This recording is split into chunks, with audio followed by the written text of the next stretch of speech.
Marshall. Welcome to WellBody Pro.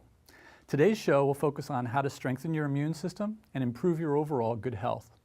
The information I will share with you today can save lives, so please share it by passing it on. First, do you know what the 3 leading causes of death in the U.S. are? Sure, you probably know heart disease is number 1 and cancer is number 2, but you might not have heard that the 3rd leading cause of death in the U.S. is iatrogenic disease.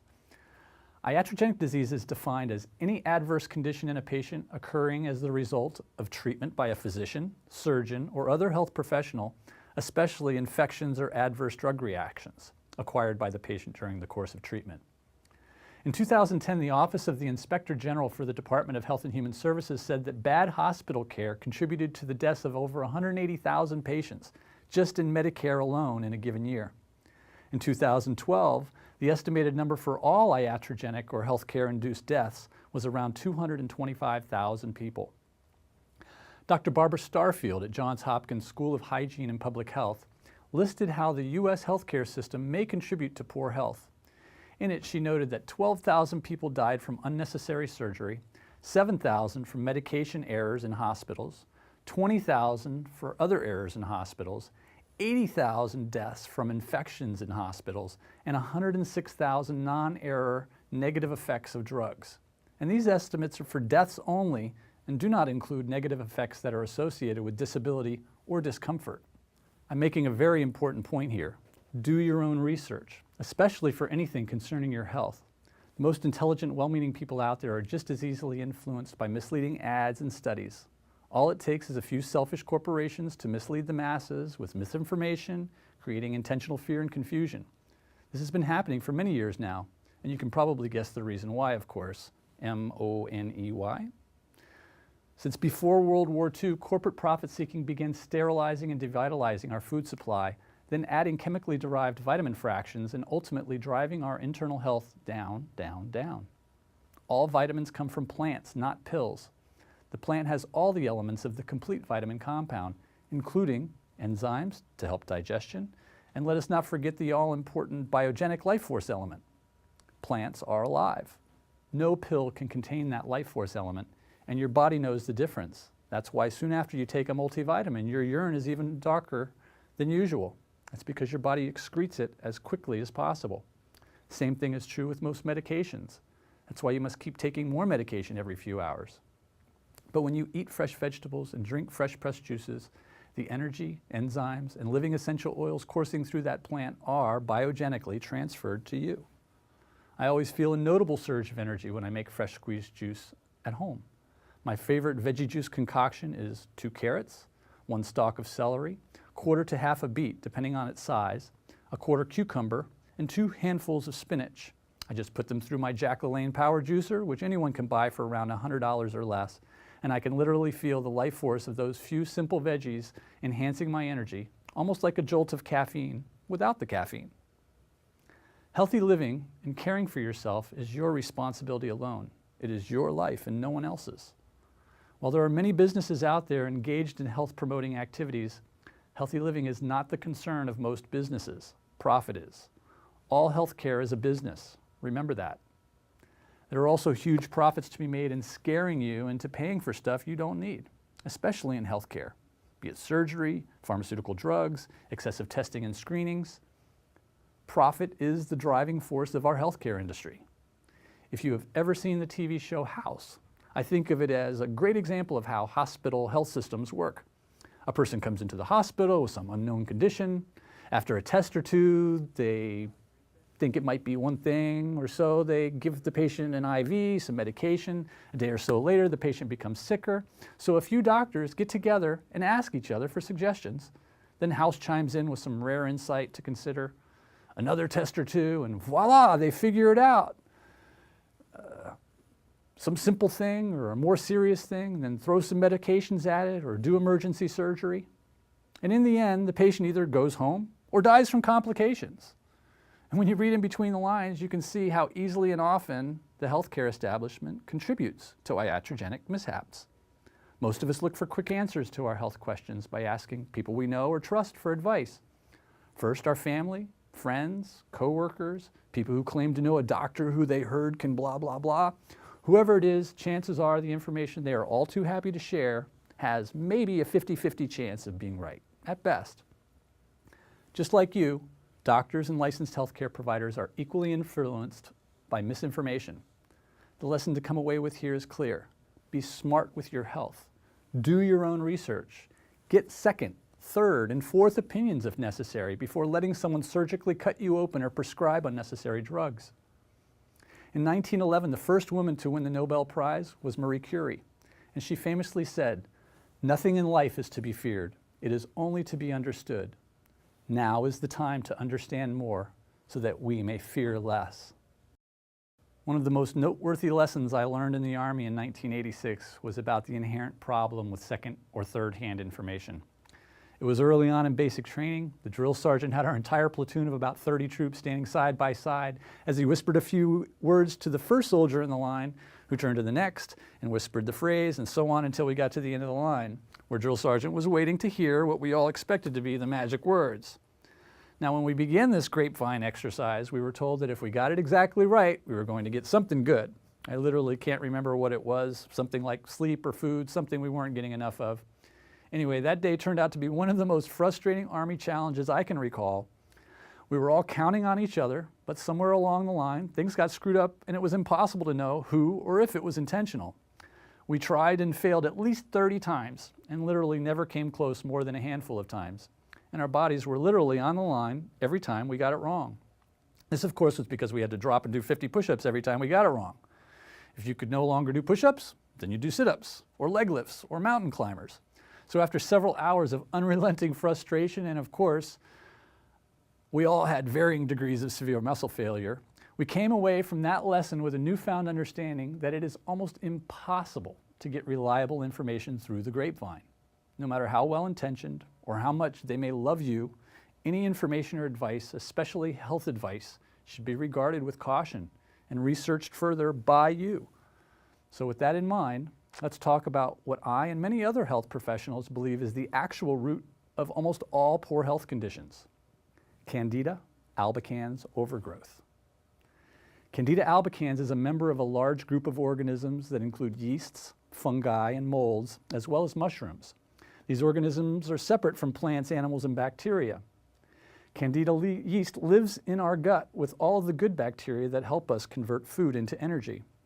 The ideal balance is about 80 to 90% good probiotic bacteria and 10 to 20% bad microorganisms, including Candida. Do you have Candida? Sure, we all do. The bigger question is, how can you know for sure if Candida is a serious problem for you like it is for more than 80% of Americans? Candida overgrowth is primarily caused by excessive consumption of sugar and processed foods. Let's start off by agreeing that all of our individual bodies act differently. We eat differently, and none of us have the same balance of gut bacteria within our bodies. There is much research claiming that sugar and many artificial sweeteners interfere with our appetite by creating strong urges to continue eating. The food industry has been accused of using sugary sweeteners to increase consumption of their products. This became a serious issue after low fat became important buzzwords, and adding sugars in place of fats made low-fat foods taste as good or better than before. If you're familiar with using yeast for baking, it causes the dough to rise, or while fermenting wine and spirits, you may have noticed lots of bubbles. Yeast reacts to sugar in a powerful way, and if you eat lots of sugar, the balance in your gut changes dramatically until Candida overgrowth takes over. This overgrowth begins to adversely affect your body in many ways. Most common symptoms indicating a Candida infection are bloating, gas, constipation, diarrhea, earaches, thrush around the mouth, and sore throat. As the overgrowth becomes more widespread, the symptoms become more varied and include alcohol and sugar cravings, as well as cravings for carbohydrate-rich food like bread, pasta, rice, etc. Acne shows up, anxiety becomes more prominent, you have chronic pain, dandruff, depression, dizziness, more earaches, fatigue, foggy thinking, hyperactivity, irritability, itching, low libido, migraines, muscle weaknesses, sinus inflammation, skin infections such as athlete's foot, and finally yeast infections or vaginitis. After many studies on Candida infection, It's being realized that this yeast is a serious contributor to many other illnesses that now include Addison's disease, alcoholism, anxiety disorders, arthritis, asthma, chronic fatigue syndrome, depression, irritable bowel syndrome, premenstrual syndrome, and psoriasis. So why is this happening now more than ever? When Candida is in the gut, the good bacteria feed on the Candida yeast, keeping levels from getting out of control and becoming a problem. Eat too much sugar, and eventually Candida yeast escapes your gut and is loose in your bloodstream. It begins to form Candida fungus, which is protected by a powerful armor called a chitin layer, similar to insects with exoskeletons like roaches. That armored fungus eventually settles itself into some tissue somewhere, maybe an organ or a gland, and a fungal colony quickly grows and spreads. The fungus excretes deadly mycotoxins into your bloodstream as a result of its digestive processes. Normally, before this gets out of hand, your immune system will try to fight off this intruder. The catch here is that if you have Candida overgrowth, your immune system is already compromised since most of your immune system resides in your gut. This means that your immune system is not as strong as it needs to be to fight the Candida fungus. However, the real problem is the chitin armor of the fungus. Now, you may have heard about Candida diets, and I can tell you firsthand that they do work. You'll need to commit at least 60 days of no sugar, baked goods, or starches, and that is one tough thing to do for most people. I personally went through this years ago and had much success. Unfortunately, starving the fungus does not destroy it. It just becomes a dormant spore until we begin consuming sugary foods and beverages again, and the symptoms of Candida return. A few years ago, I heard about Dr. Tullio Simoncini.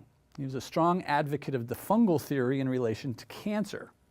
Dr. Simoncini is well aware of the epidemic of Candida in the world that is going untreated, and he believes that this fungus is truly underestimated. So much so that he wrote a book entitled, "Cancer is a Fungus." His research began 20 or so years ago when he decided that there was a strange connection with all cancers and that they all behave in the same way despite them occurring in a variety of locations throughout the body. He believed that he had found a common denominator when he saw that most cancers appear white in color. According to him, these white masses are fungi, white, just like Candida albicans. Dr. Simoncini has been helping cure people of numerous cancers for 20 years now. Many of his patients have recovered completely from cancer, even in cases where official oncology had given up. According to Dr. Simoncini, the best substance to eliminate skin cancer is tincture of iodine, particularly when it's spread onto the growth. The best way to try to eliminate a tumor is to bring it into contact with sodium bicarbonate, better known as baking soda, as closely as possible. For example, he suggests oral administration for the digestive tract, enemas for the rectum, douching for the vagina and uterus, intravenous injection for the lung and the brain, and inhalation for the upper airways. Breasts, lymph nodes, and subcutaneous lumps can be treated with local perfusions via injection.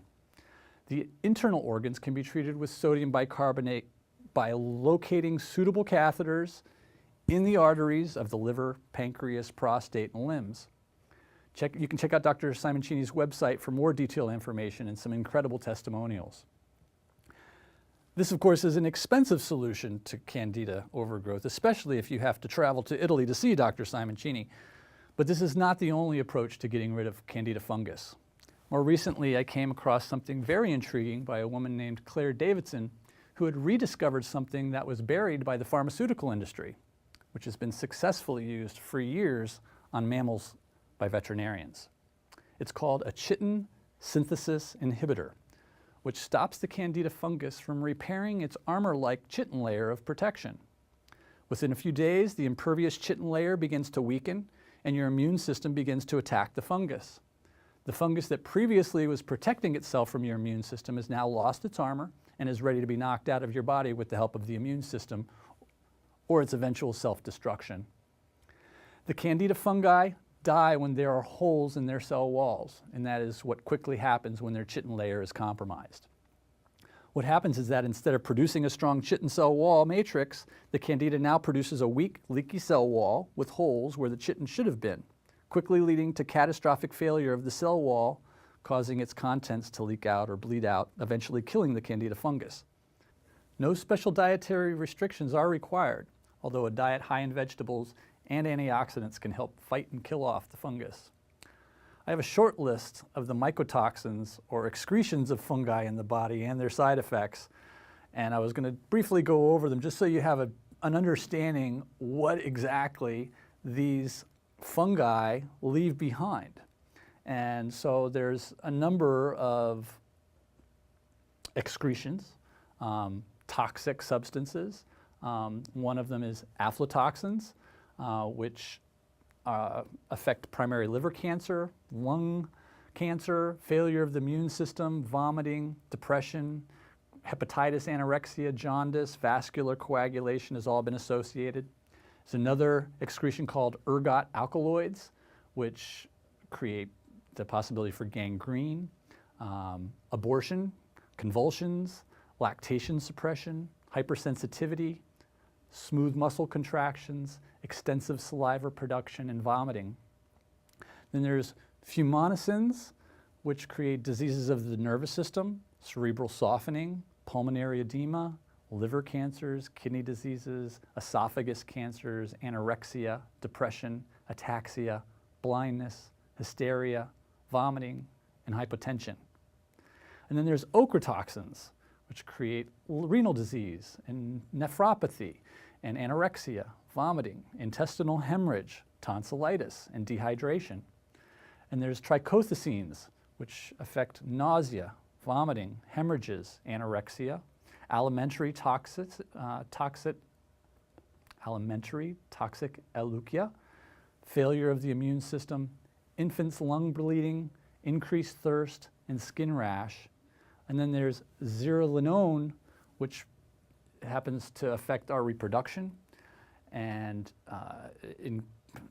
causes abortions, pathological changes in the reproductive system. And there's also another thing called EPT, or ETP, excuse me, which is failure of the immune system, susceptibility to fungal infections, facial eczema, liver diseases, skin and nail necrosis. Are there other approaches to getting rid of Candida? Sure. Most people think of their digestive tract as a mechanism to digest food, which is an extremely oversimplified view. Our gastrointestinal tract is so much more than a simple digester of foods. In fact, it's quite literally the home of our immune system. Fascinating point I'd like to share with you about your amazing body is that your body is made up of about 100 trillion cells. And each of those cells is made up of around 100 trillion molecules. And to help put this into perspective, if a molecule, an atom, was the size of a tennis ball, okay, the closest electron orbiting that atom would be about 99 miles away. And every one of your cells is made up of 100 trillion of those atoms. And you have about 100 trillion cells independently and cohesively working in your body. As another note, your gut has an additional 100 trillion bacteria living within it. Maintaining your body should include maintaining the ideal ratio of good bacteria or probiotics to bad bacteria to protect your health and help maintain a healthy body weight. In fact, there are more than 200 studies linking inadequate probiotic levels to more than 170 different health issues, including obesity and excessive weight gain. To touch briefly on the weight gain and obesity consequences, virtually every study performed on the obese population analyzing gut bacteria found higher instances of bad bacteria and lower levels of probiotics. Again, the good bacteria within these individuals. Now, you may already be experiencing symptoms of intestinal bacteria imbalance, such as an inability to lose weight, skin problems, headaches, difficulty sleeping, gas and bloating, acid reflux, constipation or diarrhea, urinary tract infections, frequent sickness, sugar cravings, especially for heavily refined carbs. An ideal healthy ratio of good to bad bacteria is about 80% good to 20% bad. Unfortunately, due to lifestyle and environmental factors, the vast majority of the population is severely lacking when it comes to good probiotic bacteria, which throws their gut flora ratio completely out of whack. These lifestyle and environmental factors include, but are not limited to, exposure to sugar, artificial sweeteners of any kind found in diet beverages and food, chewing gum, and even toothpaste, processed foods, chlorinated water, pollution, antacids, laxative, alcoholic beverages, agricultural chemicals and pesticides, and antibiotics from medications and/or antibiotics found in meat. And as you can see, unless you maintain a 100% organic diet, completely avoid sugar, and lock yourself in the house in an attempt to only consume the purest air 24 hours a day, 7 days a week, it's almost certain that your gut flora balance will be suffering and will continue to suffer unless you do something to proactively correct it on a daily basis. Can you really afford to neglect your gastrointestinal health much longer? If you do, the likely result is dramatically increased risk for health problems and disease, failure to experience relief from many ailments you may currently be suffering from, and an inevitable continual struggle with your weight. Probiotics are important, but only a small part of the solution. 93% of the probiotics contained in traditional probiotic supplements will be dead before they ever reach your gut. Because probiotics are living bacteria, they're also extremely sensitive to even the slightest change in environment conditions. In fact, research has shown that after 1 year on the shelf in a sealed bottle at room temperature, on average, only 32% of conventionally produced probiotics survive. Due to the extreme acidic environment of the stomach, another 80% of the remaining live probiotic cells will be killed off before reaching the intestine. In the end, traditional probiotic supplements, while claiming billions upon billions of active cells per dose, will only wind up delivering a measly 6% or so of what their label promises alive and well to your gut. With that said, you can see how a probiotic product claiming 20 billion cells is reduced to a mere 1 billion count rather quickly. So if you're looking for probiotics in a pill form, look for enteric-coated or microencapsulation technology. Another helpful addition to any diet is prebiotics like inulin or actazin, which promote the natural growth of beneficial bacteria in the gut to further improve your gut flora ratio. Be sure to check out our website at wellbodypro.com for more details about Candida and links to more information so you can research further at your leisure. If you have any questions about today's topic, email me at wellbodypro@gmail.com and I will do my best to answer them all. Thank you for watching this edition of WellBody Pro, where our goal is to help educate the public and help everybody become a WellBody Pro. God bless and be well. The stars won't come out if they know that you're about, 'cause they couldn't match the glow of your eyes.